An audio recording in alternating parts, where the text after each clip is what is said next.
Example Magunta వాళ్ళది branded ఇవి అన్నీ కూడా మద్యం, అది బ్రాండెడ్ మద్యం. మరి ఆ బ్రాండెడ్ మద్యం లేదనే కదా జగన్కి వ్యతిరేకంగా అంత పెద్ద ఇష్యూ జరిగింది. డబ్బులు వాళ్ళు ఎంత తీసుకుంటారు? అది బ్రాండెడ్ మద్యం అది బేసిక్. ఈ కింగ్ ఫిషర్ ఏయో ఉన్నాయి వాళ్ళ దగ్గర బ్రాండెడ్. మరి అట్లాంటి బ్రాండెడ్ ఈ మధ్య అమ్మనివ్వలేదని కదా జగన్ కోపము. అవును, ఆయన సొంత బ్రాండ్లు తెచ్చారని కదా అప్పుడు ఇక్కడ. కాబట్టి దీంట్లో 1,00,000 సందేహాలు ఉన్నాయి. నేను ఇంతకుముందు కూడా చెప్పినట్టు డబ్బులు తినలేదనే వేరితనం అయితే నా దగ్గర లేదు.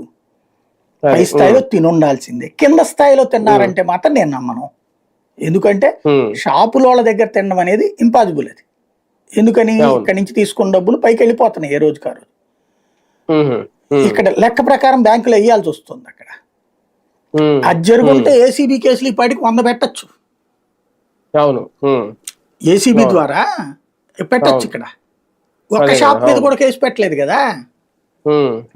మరి ఇంకా అక్కడెక్కడ కుదురుతుంది? షాపుల మీద కేసు పెట్టకుండా ఎట్లాగే డిస్టిలరీస్ నుంచి. డిస్టిలరీస్ అయితే వాళ్ళు ఎవరైనా కంప్లైంట్ ఇవ్వాలి. ఇప్పుడైతే వాళ్ళని బలవంత పెడుతున్నారట ఆ కంపెనీలో. వాళ్ళని మీరు లేదు మీ దగ్గర తీసుకున్నాడని రాయమని. నేను మొన్ననే చెప్పాను కదా, అట్లా తీసుకున్నట్టు రాస్తే కనుక వాళ్ళు ఇన్కమ్ ట్యాక్స్ రేపు పొద్దున ఫేస్ చేయాల్సి వస్తుంది. ఇన్కమ్ ట్యాక్స్ ఈడీలు ఇవాళ పర్లేదులే మేము చూసుకుంటామంటే ఇవాళ చూసుకుంటారు, రేపు పొద్దున్న జగన్ ఊరుకుంటాడు లేదా అవతల కోర్టులో వేయరా.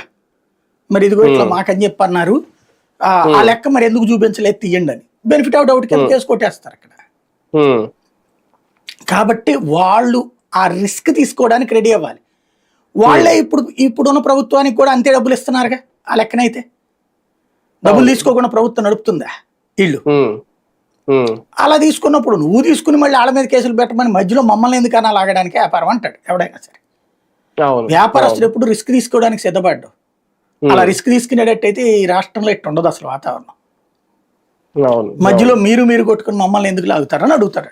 నీ డబ్బులు అతను అడిగినప్పుడు అతనికి ఇచ్చాం, నువ్వు అడిగినప్పుడు నువ్వు నీకు ఇస్తున్నావు. మధ్యలో మమ్మల్ని కేసులు పెట్టని చెప్పి లేకపోతే మా చేతన అవతల వాళ్ళని పెట్టిస్తే మా భుజాల మీద తుపాకులు పెట్టేట కాలుస్తారని అడుగుతారు వాళ్ళు. ఎందుకంటే ఎవరు శాశ్వతం కాదు కదా. రేపు పొద్దున వాళ్ళకి దొంగ కేసు పెట్టారనుకోండి వీళ్ళు చెప్పారనేసి, రేపు వాళ్ళు వచ్చిన తర్వాత వీళ్ళు నెయ్యరా. అదే కదా. కాబట్టి ఆ భయాలు ఉంటాయి సహజంగా. కానీ ఒకటి సార్, ఈ కేసులో అంటే నిన్న మొన్న ఆయన ఒక ఆడియో సందేశం రిలీజ్ చేశాడు కదా కసిరెడ్డి గారు అరెస్ట్ కాకముందు. విజయసాయి